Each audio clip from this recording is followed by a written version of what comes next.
Once upon a time, in a peaceful little town, there lived a girl named Penny.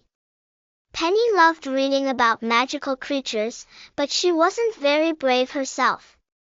She was shy, quiet, and always wished for a little adventure in her life. While other kids played together, Penny liked to imagine stories about faraway lands, magical beasts, and brave heroes. One sunny afternoon, Penny decided to explore the woods near her house.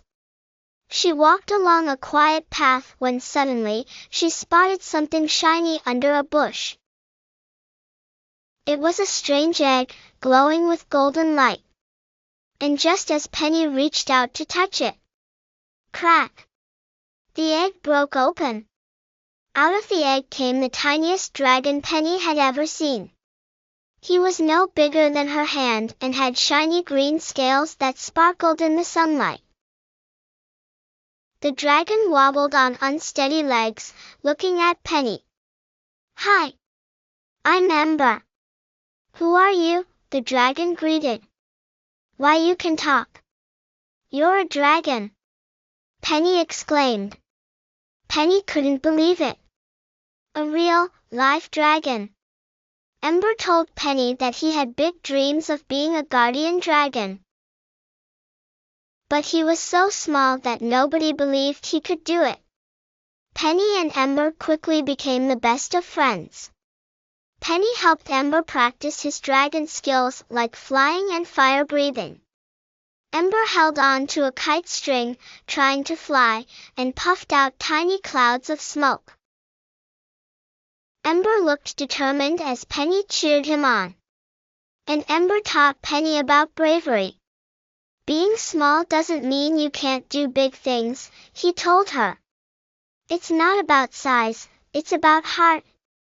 Ember encouraged. "I'll try to be brave too, just like you, Ember," Penny replied. But one day, a dark shadow fell over the town.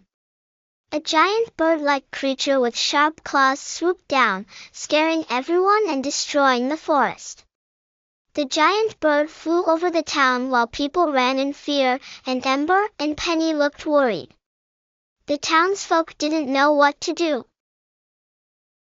Ember wanted to protect everyone, but he felt so small.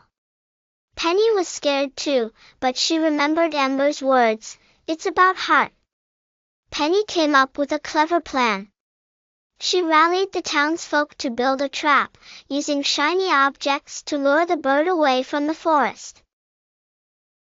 Penny spoke confidently to the townsfolk, who nodded and joined in, while Ember flew around, helping to set up the trap.